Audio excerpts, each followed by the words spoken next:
and welcome to First Unitarian Church of Baltimore, Universalist and Unitarian. My name is David Carl Olson. I am privileged to serve as the 20th senior clergy member in line here in our sanctuary at the corner of Charles and Franklin. We're pleased to open our doors to you. Unitarian Universalism is a faith that grew out of the left wing of the Protestant Reformation and is largely future-focused on what we are learning about what it means to be human and to be spiritual and to live lives appropriate for our time. But our congregational tradition allows each congregation to develop its own culture. And the culture here in Baltimore prizes our heritage so much that in this congregation we have established an architectural and historical review committee which helps us imagine the ways that we will together preserve, restore, and adapt this facility to maintain that heritage even as we address our contemporary mission. The chair of that committee is our church historian, Catherine Evans, and it is my pleasure to introduce her to you now. Catherine? Hello, everyone.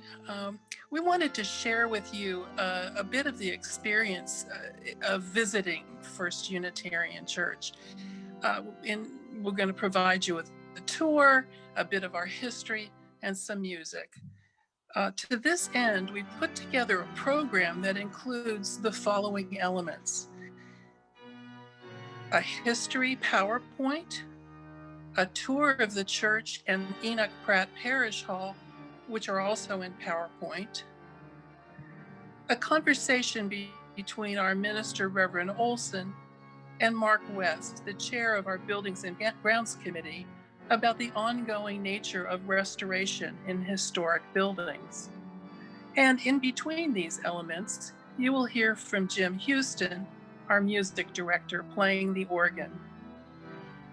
The program is entitled At the Corner of Charles and Franklin Streets, First Unitarian Church of Baltimore, Legacy, Advocacy, Stewardship.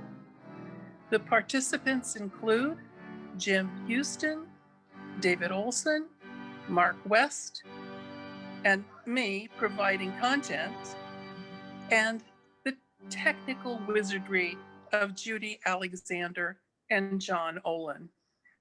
We thank you all for your interest and hope you enjoy your tour.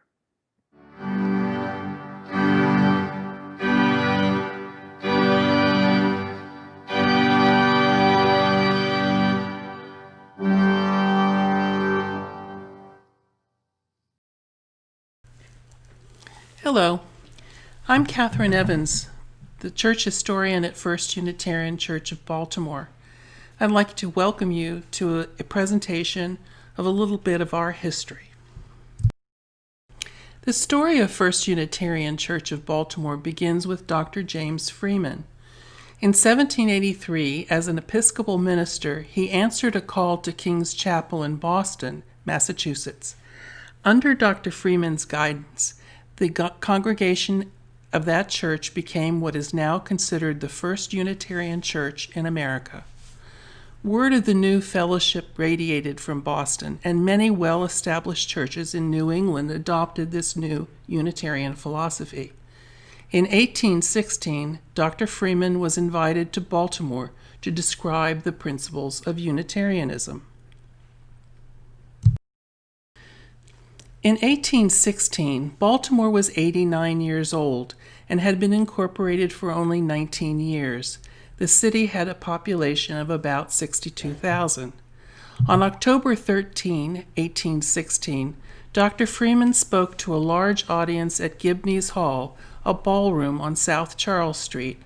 His audience consisted primarily of businessmen, many of them New Englanders, who had come to Baltimore to take advantage of the financial opportunities offered by the growing city. After his departure, interest in Unitarianism was kept alive by weekly meetings in private homes. A group of 27 Baltimoreans gathered at the home of Henry Payson on February 10, 1817, for the purpose of founding the first independent church of Baltimore and the church's first name. A constitution was developed which, with some changes and additions, is still in use today. Henry Payson, a banker, businessman, and city councilman, was elected as the first chairman of the Board of Trustees. Nathaniel Williams, a lawyer and Maryland state senator, as registrar or secretary, and James McCullough, cashier of the Baltimore branch of the Second U.S. Bank, as treasurer.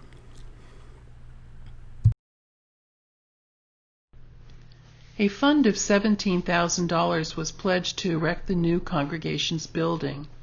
French architect Maximilien Godefroy was hired to design the church. Godefroy had come to America in 1805 to escape the turmoil following the French Revolution. He taught drawing and civil and military engineering at St. Mary's College in Baltimore. He built the chapel at St. Mary's and other structures in the city, including the Battle Monument, the Sally Port at Fort McHenry, and the gates at Westminster Burying Ground. A space was cleared on a wooded lot at the northern edge of the city. Franklin Road was unpaved, and Charles Street was a country road. First Unitarian can be seen at the right of this image, with the basilica behind it. Godefroy was charged with designing a building to house 350 people at a location on a hill where Generals Washington and Lafayette had conferred during the Revolutionary War. Drawn by Godefroy, the left half of this image depicts the rear of the sanctuary. The right half depicts the front.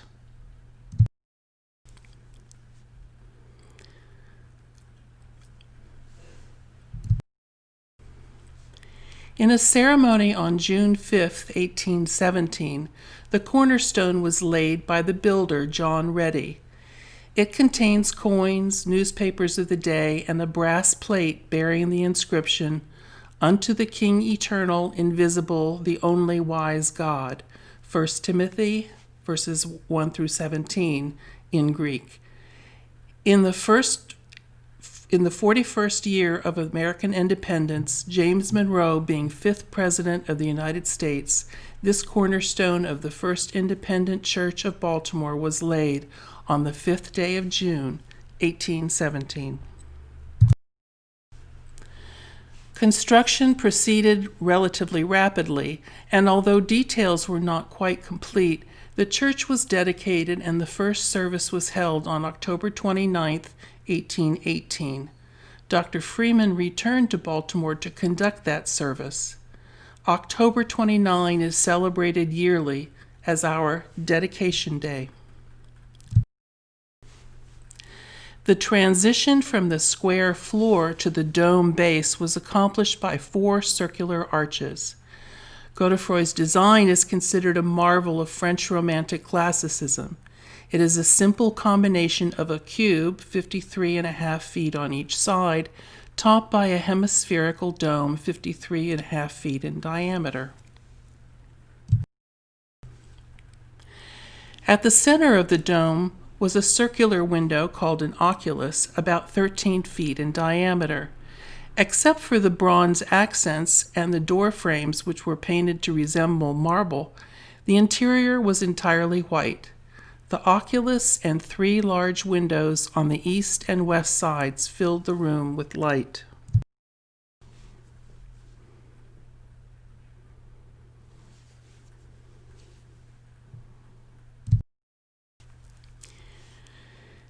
The arches and dome were ornamented with square panels, each with a rosette in the middle.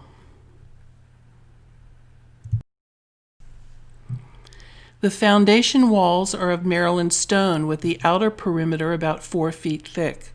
The overall dimensions of the building at ground level are 77 feet by 91 feet.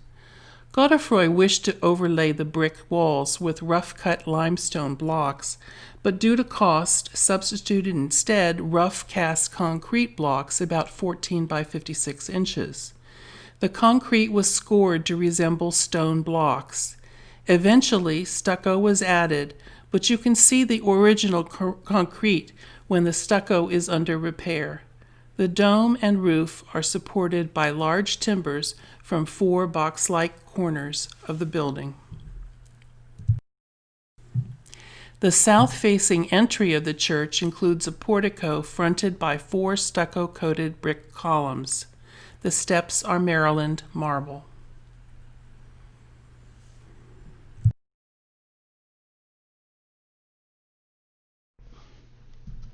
The expanse of the large doors is relieved by carved rosettes similar to those inside. They were originally painted to resemble the bronze doors of the Vatican. The fence is original, believed to have been cast at G. Krug & Son Ironworks, Inc., a few blocks south at 415 West Saratoga Street, which opened in 1810. It is dated 1820.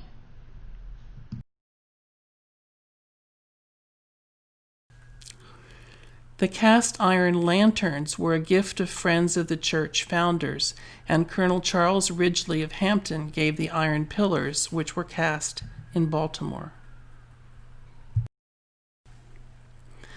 For decades, a beloved part of our outreach to the community has been the wayside pulpit, attached to the fence at the corner of Charles and Franklin Streets. The quotation is changed weekly. The pediment above the portico is embellished with a larger-than-life-size terracotta sculpture designed by Godefroy and executed by Italian sculptor Antonio Capilano. The Angel of Truth holds a scroll that is inscribed in Greek, "To the One God." Because of deterioration, it was replaced with a reproduction by Baltimore sculptor Henry Berge in 1960. The original head is still in good condition and hangs in the Heritage Room of the church.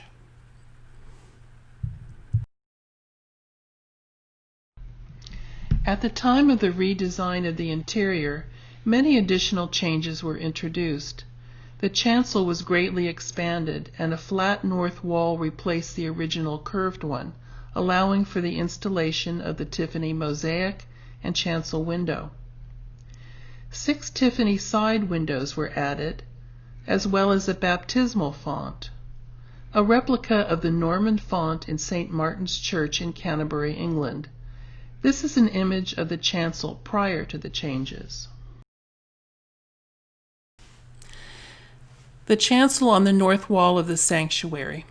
The 2 chairs and sofa on the left were designed by Godefroy and are original to the church, executed by Baltimore furniture maker William Camp. The 2 chairs on either side of the Carrara marble block were made by Tiffany Studios, as was a sofa which matches it behind the pulpit on the right. Originally, the pulpit stood high in the center of the semicircular chancel, supported by a green Vermont marble base, topped by a second base of white Carrara marble, shown in this picture, decorated with a bronze wreath designed by Godefroy and executed by Capilano. Only the Carrara marble survives today, placed at the center rear of the chancel. The laurel wreath denotes victory, and the torches symbolize truth being handed on by the victor. The Channing pulpit is so called because it was from here that the Baltimore sermon was preached by William Ellery Channing at the ordination of our first minister, Jared Sparks, on May 5, 1819. In front of the pulpit is the chalice, created by current member Mark West. The Channing pulpit is made of black walnut and bird's eye maple. For years it was painted the same beige color as the sanctuary. It was lovingly restored by Mark West and Valerie McNeil several years ago. After removing the paint, they could discern the marks of the palmettes, which had decorated it. Mark, an art restoration specialist, recreated the palmettes embellished with gold leaf.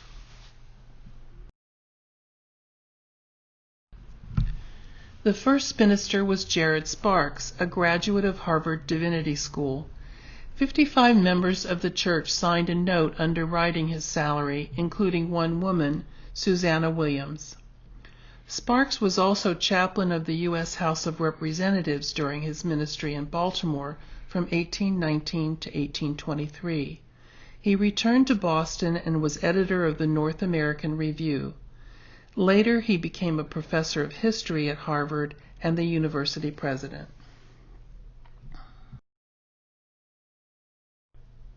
At Sparks' ordination ceremony on May 5, 1819, Dr. William Ellery Channing preached a sermon that outlined the tenets of Unitarianism.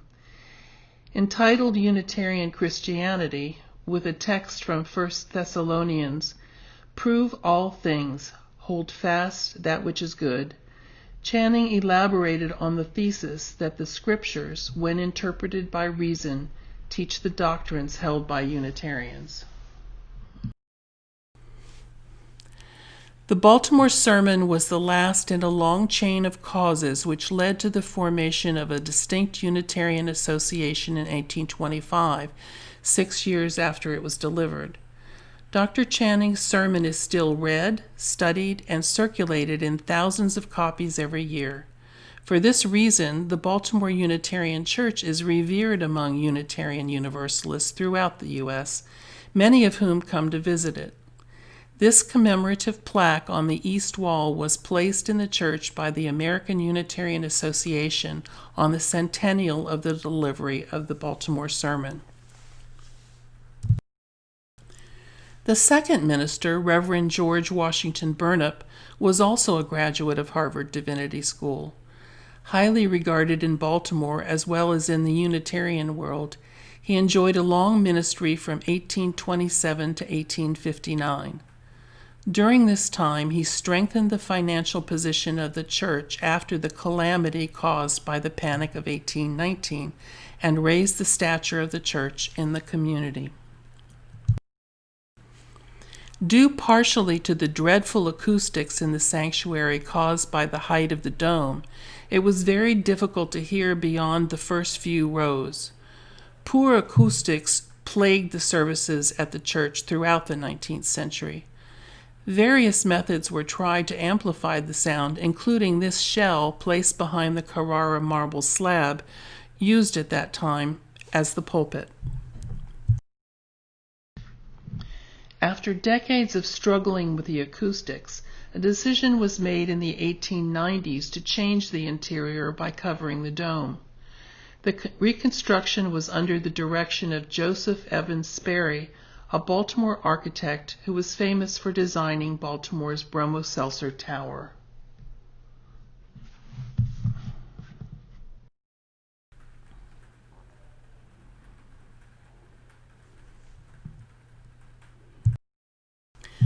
The barrel-vaulted ceiling is suspended by 4 large trusses. The center 2 are supported by large vertical timbers, which extend down into the catacombs where they rest on brick piers.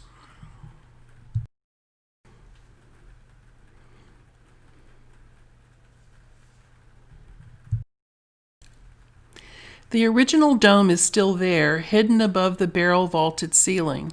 Sperry retained Godefroy's design elements of wreaths, rosettes, and arches. This is a laser image of the barrel-vaulted ceiling in fade scan. What you see is the interior of the present day through the ceiling to the scaffolding and oculus above. The present square columns, which define the side aisles, conceal the 4 timbers. Note that the rosettes in the new ceiling each contain a light bulb. Light bulbs, by the way, are changed from the dome side of the ceiling. Electricity for lighting was being installed in Baltimore at the time of the design, and so was planned for, even though electricity did not yet reach the neighborhood until the following year. A reconsecration ceremony was held on October 29, 1893, 75 years after the church's dedication. The American Unitarian Association held its annual meeting in Baltimore to coincide with the ceremony.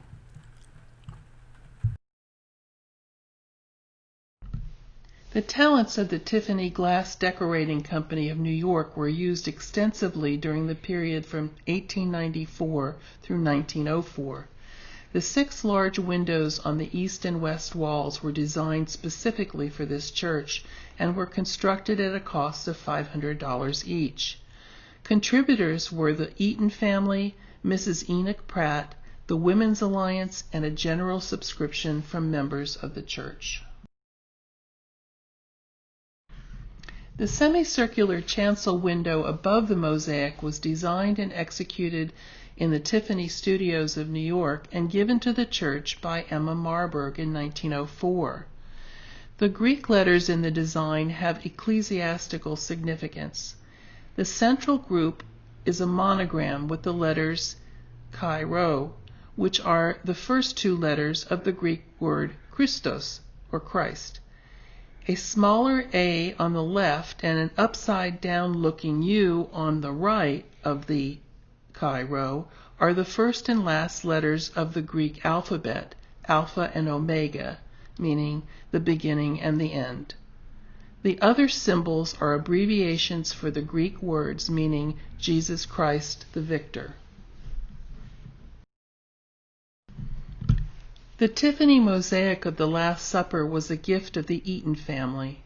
The mosaic is 18 by 6 feet, designed by Frederick Wilson. Louis C. Tiffany himself oversaw its execution, which took over a year. The work is distinctive in scope as well as in composition, design, and workmanship.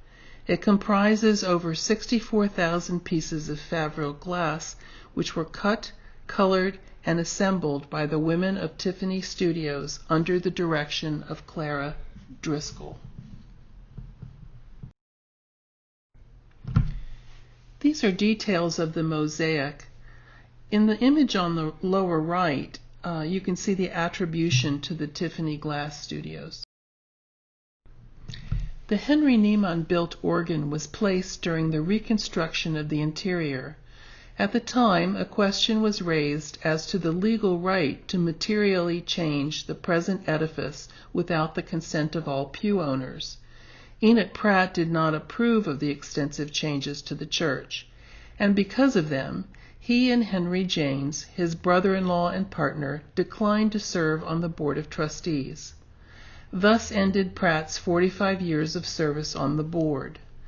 However, Pratt presented the Niemann organ in 1893. Henry Niemann, German-born, was a master organ builder in Baltimore.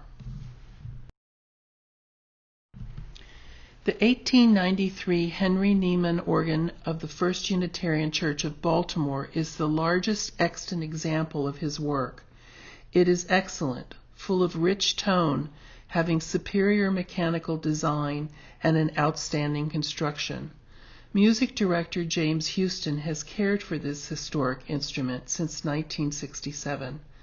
In 2017, the organ was completely restored.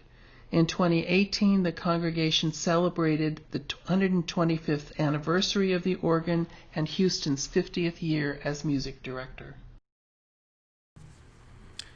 Behind the Niemann organ is a gallery. Originally open with a view into the sanctuary, it was used for servants of members attending services. It was enclosed to accommodate the Niemann organ. Many members of the church were active in civic affairs from the earliest days and have contributed to the growth of Baltimore. This is a view of Mount Vernon and downtown by Edward Saxe in 1850.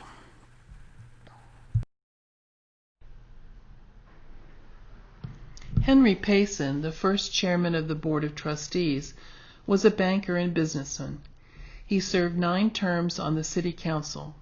He was also a member of the Committee of Vigilance and Safety, responsible for the defense of Fort McHenry in the War of 1812. In 1815, he was appointed one of the Committee of 5 appointed to erect the battle monument on Calvert Street. Architect Maximilian Godefroy and sculptor Antonio Capilano were also teamed on this monument. Payson was an early advocate for the public school system in Baltimore. Founding member Rembrandt Peale, a famous portrait artist, founded the Peale Museum in Baltimore. After experimenting with gas lighting for his museum, he formed the Baltimore Gas Light Company in 1816. Probably because of his influence, in 1831 the church became one of the early public buildings in the country to be illuminated by gas lights. When member George Peabody founded the Peabody Institute in 1857, he appointed 3 Unitarians to its first Board of Trustees: Charles Eaton, Enoch Pratt, and Reverend George W. Burnup. Nathaniel H. Morrison, the church's Sunday school director, was appointed Peabody's first provost. Morrison designed the Peabody Library and developed its collection. Member Enoch Pratt was a businessman, banker, and philanthropist, the founder of the first free public lending library, among many other charitable activities. He was a member of the church for 65 years and on the Board of Trustees of the church from 1848 to 1893. As treasurer and president, he helped the congregation through numerous financial problems. His major gifts to the church include the retirement of the church's debt in the 1870s, the Niemann organ, and the Enoch Pratt Parish Hall, named in his honor by the congregation on the bicentennial of his birth in 2008.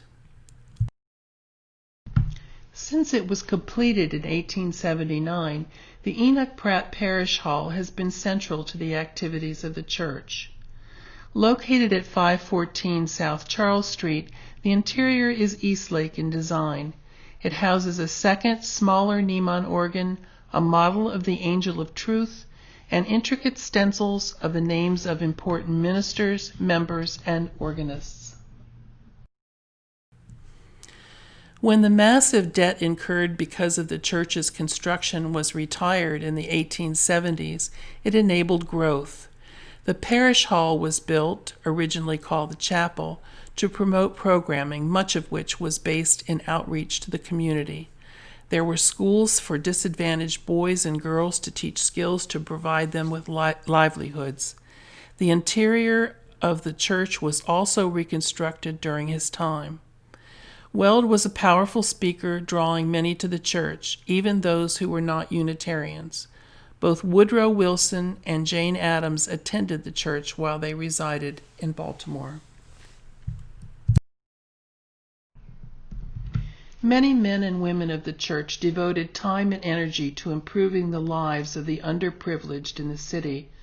For example, in 1874, an industrial school for girls was opened by the church to train girls in sewing and housekeeping skills. When the Boys Guild was added in 1886, it included instruction in brassworking and drafting. By 1909, the introduction of industrial arts into the public schools answered these needs, and the church-operated schools were terminated. Mary Ellen Richmond, who became a pioneer in social casework, was an active member at this time and involved in its educational programs.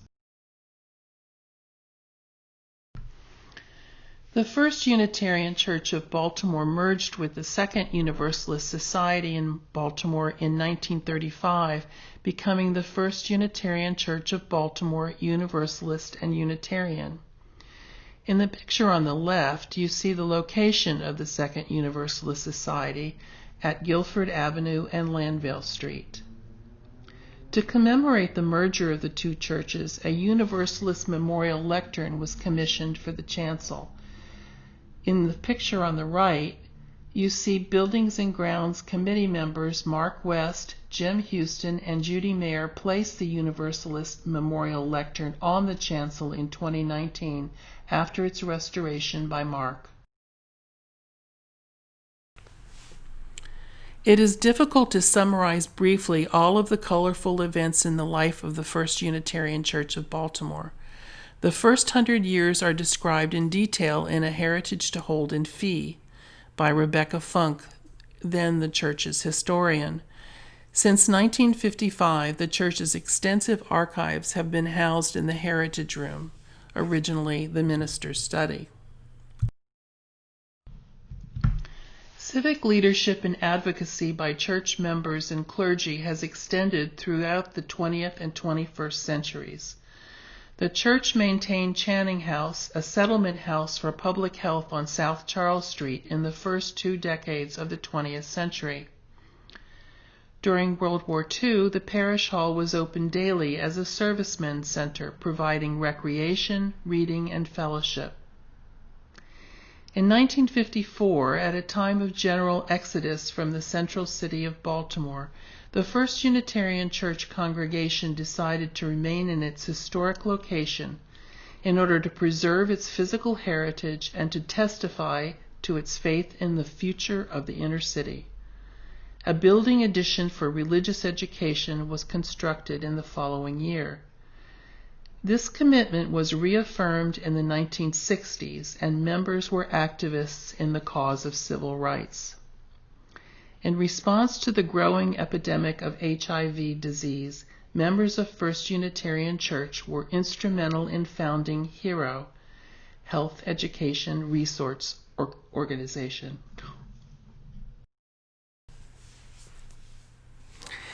In 2007, a banner proclaiming civil marriage as a civil right was hung from the columns of the portico as a testimony to the congregation's commitment to equal rights for all. The message was adopted by Equality Maryland and appeared on yard signs and bumper stickers across the state. The banner remained in place until marriage equality became Maryland law in 2013. On February 10, 2017, the congregation celebrated the bicentennial of the church's founding. Today, the congregation continues in an uninterrupted history, somewhat different now in style, but still manifesting the basic doctrines of Freeman, Channing, Sparks, and all those who have walked before us. The church was named a registered National Historic Landmark in 1972. The First Unitarian Church of Baltimore is the spiritual home of a diverse and mutually supportive community of people who strive to build on our deep historical roots as a congregation to be a beacon of hope, social justice, and liberal religious values in Baltimore and in the world. The image is from the iconic Thomas Poppleton map of Baltimore from 1822.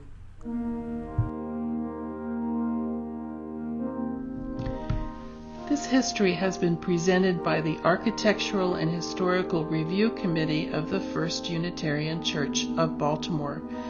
We'd like to extend our sincere thanks to Benjamin Tankersley, Douglas Harnsberger, Uri Nodelman, and the Corning Museum of Glass for the use of images.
So we're so happy to have an opportunity to speak with Mark West. Mark West is an artist and preservationist. He's been restoring precious things since he moved to Baltimore from New York in 1989. Mark is a resident of Reservoir Hill, where he owns a house. And is been serving on our Building and Grounds committee since coming to Baltimore. One of the things that was remarkable when I first came to Baltimore in 2009 was to see on the wall of the parish hall an artist rendering of the work that was not quite completed, but clearly underway in restoring the parish hall, which we now call Enoch Pratt Parish Hall. And Mark, I wonder if you could just describe a little bit about that restoration. The hall had, we had put a new floor in. The old floor had been linoleum, and I've a good friend in Cleveland, Dale Smith, and who's an architect, and he helped prepare those boards that you saw, because without something to present to the congregation or to people, they have no idea how to visualize things. He had done several volunteer stencil projects at Pilgrim Church in Cleveland, which is a very large church on the west side. And Dale is very good with color schemes and things. So we did these boards together. And then a group of people, Judy Tenhunen and Charlotte Kaminsky. Kaminsky did the stencils, and we really spent an enormous amount of time on that, and we had the whole house the whole building rewired, and then I restore a lot and do a lot of original metal work. So we decided to do the chandeliers, and people contributed to buy parts for the chandeliers, and which I designed these huge gas and electric chandeliers, which Jim Houston and Richard Gilpin and I worked an entire winter. We worked every Thursday night, just polishing, soldering, putting those things together. And we had quite a lot of fun doing it. So these are the sort of things that are possible with congregational help. And once that sort of took hold, of course, we moved on, and Judy Mayer was excellent at getting groups together and getting the work done. So we then moved that into the sanctuary, where we took up the carpeting and we painted the chancel. We did all sorts of various projects. I want to jump in and take us back to the parish hall for just a minute. I had a wonderful conversation with someone just a few days ago as we were looking at the stencil work and noting that it was something on the order of 3,000 volunteer hours of stenciling the names of illustrious Unitarians and Universalists of Baltimore that have a relationship with our congregation. And the remark that somebody said was, "That purple, whose idea was that purple, and how would anybody know how well it worked?" Was that all Dale? I think Dale and I worked on that together. I pretty much came up with the stencil colors, and to be honest, I don't remember. We Uh-huh. mixed a few things, and we'd bring them down to the church and see how they would look. Yeah. But we tried to make the place happy and bright, which it is a nice, bright, pretty room. Yeah. So It is we a could wonderful use room. these rich colors and such, but it's just favorite colors, things that Yeah. look nice. And Yeah. I was very pleased that Jim Houston made it into the lineup of the great Unitarians on the wall. That's exactly Because right. he certainly contributed a great deal. And by the way, Jim gave all of the prisms for the chandeliers too. That was his gift to the. So part of the thing, we're talking about preservation to an extent, and we're also talking about restoration. And it's interesting that you describe the candelabra as gas electric, because of course there are no gas lights anymore, but they are clearly designed for that moment when gas and electricity were Very much misunderstand the gas and electric fixtures. In many cases in cities, electricity was only generated up till about 10 o'clock at night. Uh-huh. And at that time, you would turn on your gas lights. Uh-huh. So many houses, including the house that I'm in, every fixture was gas and electric. And in Baltimore, fire exits had gas lighting up, I think, through the 1940s or so. Wow. Uh-huh. Learned something new. Thank you. I have a personal gratitude as we move to the sanctuary, and that was the chalice that was presented to the church at my installation. You designed that. The chalice, I always felt that we were using the Godefroy's baptismal fount as a chalice, which it worked rather well. It's a marble piece, but I felt we needed something big in a chalice. So I like metal work, and I had some pieces that I thought we could put together and make this big chalice. So I'm very pleased that you like it so much, and it does seem to have served the church nicely, and it's impressive. It's of a scale that looks good in that place. And Valerie and I had just completed the pulpit, and it's nice to have the gold up there, with the gold leaf on the pulpit and various things. Plus, as you know, I remember when you first presented the chalice and you came parading down the aisle with it, and it made a nice impressive sight. I will tell you, I have friends in Unitarian Universalism around the country who refer to it as the Stanley Cup of chalices. Uh-huh. We'll step away from that. I want you to talk for a minute about Valerie and about the project. One of the stunning pieces of furniture, if you will, in our congregation is the what we call the Channing pulpit. And you discovered things in the process of the restoration of that pulpit. Well, Can you talk a little bit about it? We all knew from the description of the church at the beginning that it was designed by Maximilian Godefroy, but then built by William Camp.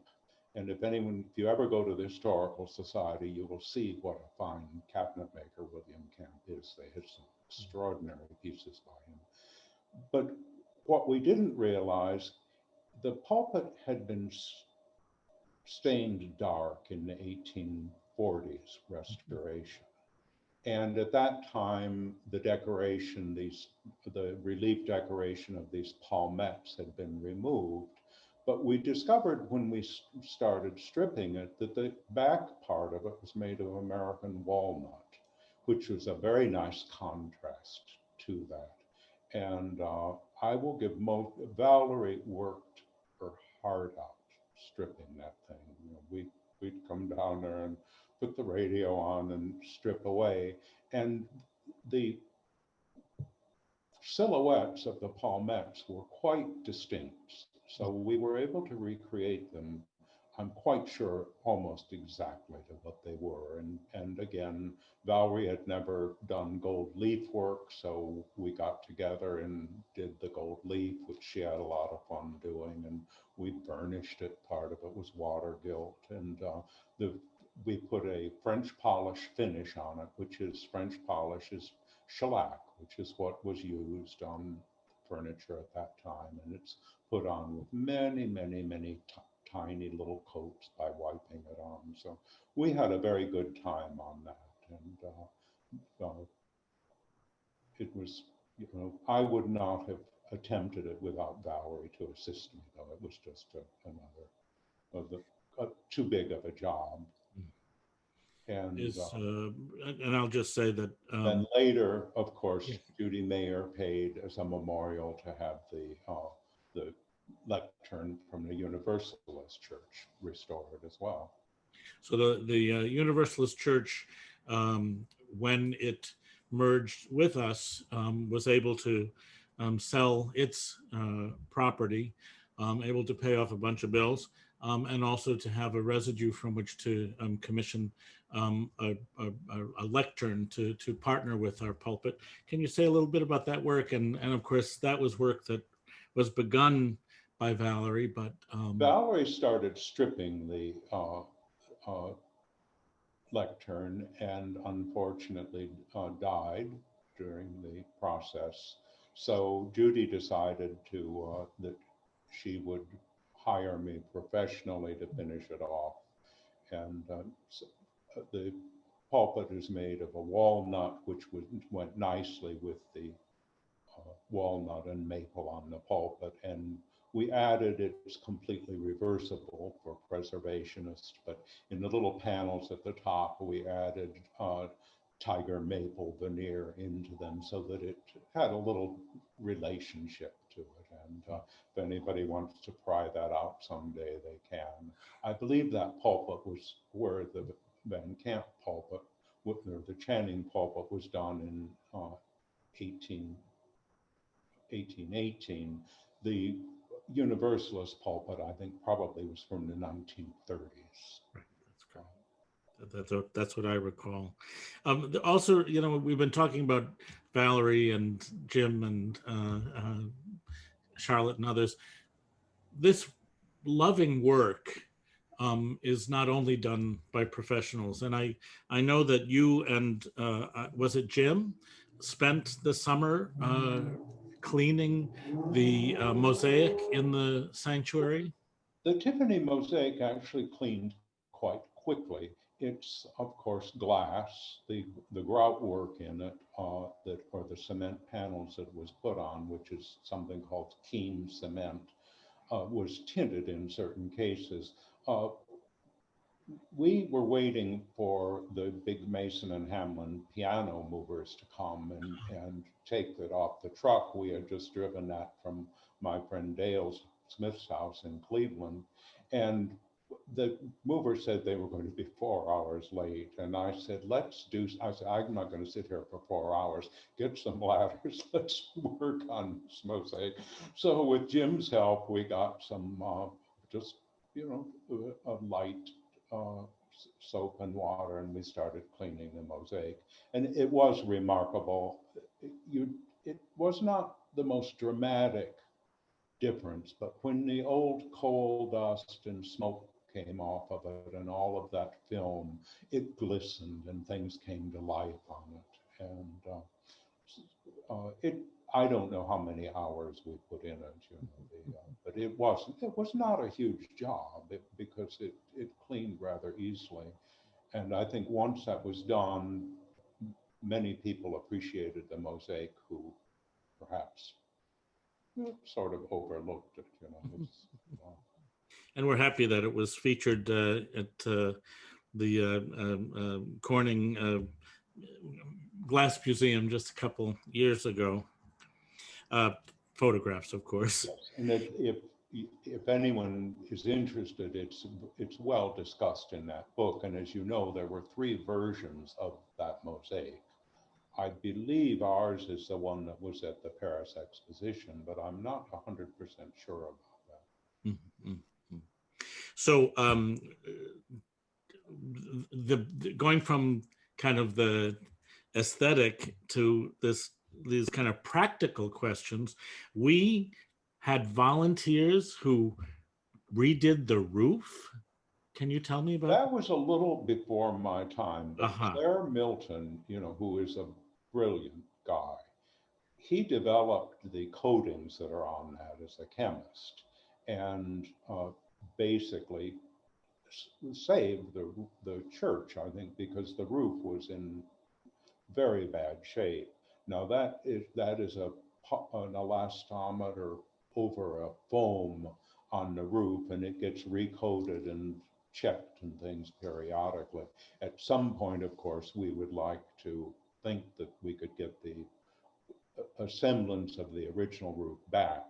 And when you go into the attic, as you know, the roof you can see is wood shake shingles laid on open work boards.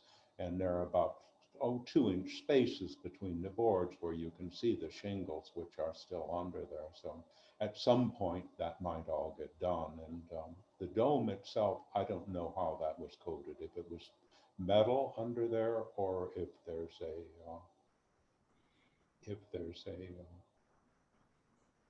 the shingles. We'll just have to wait and see on that one. I remember a conversation, and I'm not sure with who said that they were tin, and that the roof was tin and cedar shingles. So tin would be logical, and it may well have been painted because, as you know, money was an object. For example, the ornaments on the Van Camp furniture were made of lead that was gold leafed. Now, at another time, they would have been made with bronze, gilded bronze, but you see things like this at the church, and as you know, it was built in a very short time as well. Mm-hmm. So I wanted to just move a little bit to another question, which is about accessibility. And it is a question that people have raised, that these wonderful old buildings were built at a time when there were kind of different sense of how people might have access. I love the fact that very recently we converted a closet in our 1818 building into a water closet. Can you say anything about that? I was very happy. Well, I've been pushing, and and everyone has, but as you know, it was very awkward. You'd have to get an usher and go on an elevator to get down to use the facilities. And now we have this off of the sanctuary at a point where no one has to be, if they have a baby to change or something quick, it's right there. I'm hoping we can duplicate that in Pratt Hall, and there's space for it and all planned out. Again, because many people cannot manage the stairs. Mm-hmm. At some point, I would like to think that we could put in a new stair and elevator tower where the stairs are that lead to the kitchen and offices. And it would have to be very cleverly designed. The elevator could have doors that open at different levels in different directions, so that everything from the ground level, which we call basement, but it really is not below ground, except for about 2 feet in places, all the way up through the education wing. And hopefully at some point we can do this, but that's going to require some major funding.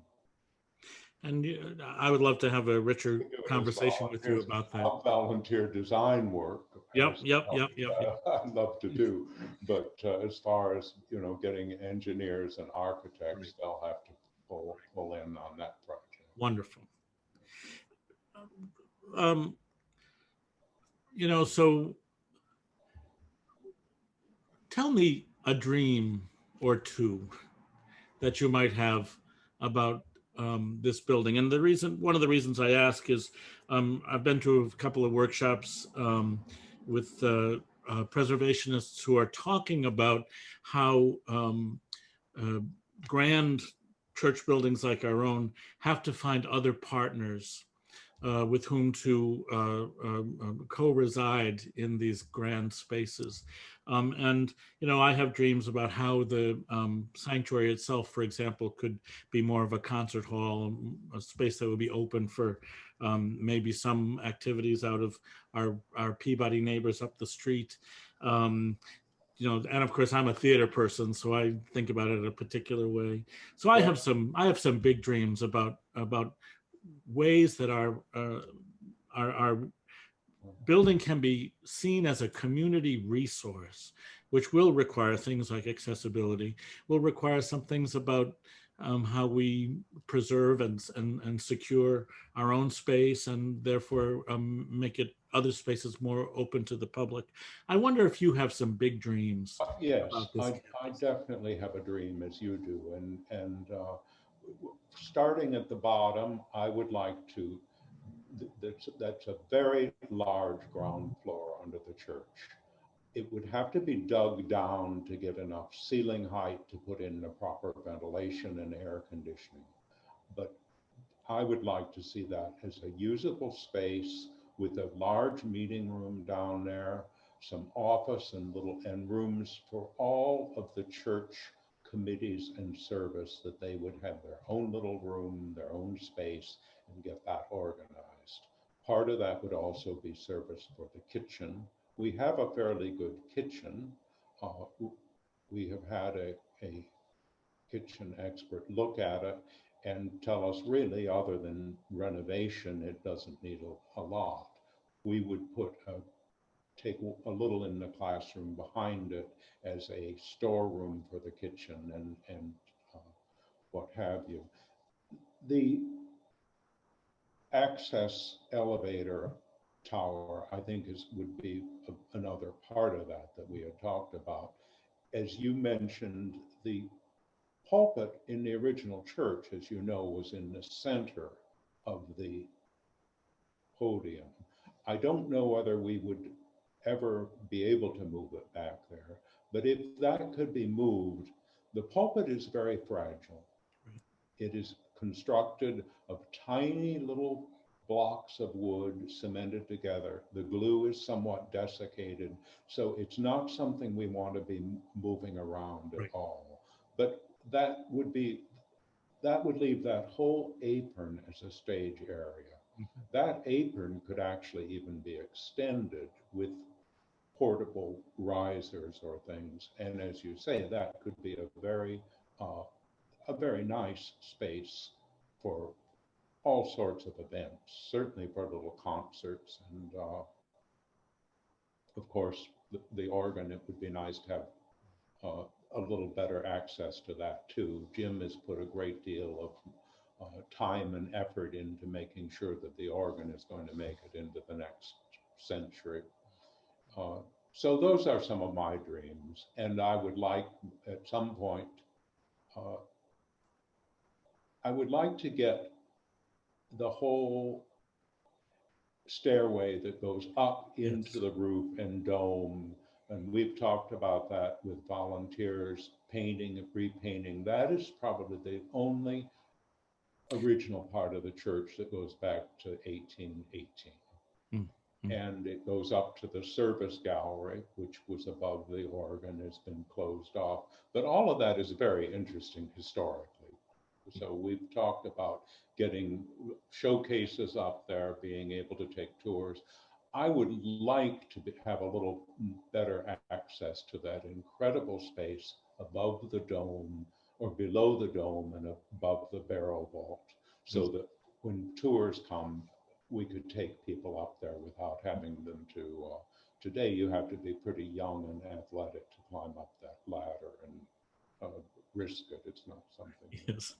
And better light the attic space too. Right. And of course, everything needs to be air conditioned. Right, right. And of course, that's also a big concern as we think about reopening after COVID. Oh, yes. a high question that all kinds of people are asking congregations to think about is what the air circulation is going to be like.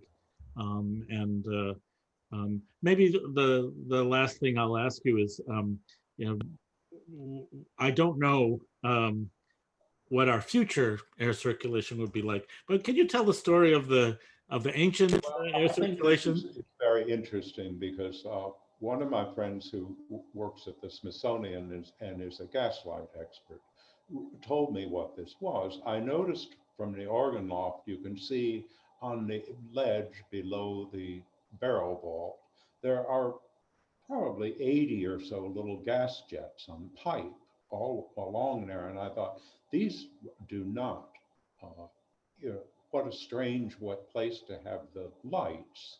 But those were not lights, I later learned. Those lamps were lit in the hot summer days, and the oculus, there are Tiffany panels, glass panels at the top of the barrel vault that opened up into that dome, and the dome opened to the sky, and they would heat that air. And as the hot air in the upper part of the church rose, it would pull fresh air in through the windows. And this was, of course, before electric motors and ventilation systems were built. There's a similar ventilation system in the Garrett Jacobs Mansion, and there are several other them of around Baltimore. So, Wow. and at the very least, very soon we've got to open that roof and get ventilation up through that through the sanctuary once again. Well, thank you very much.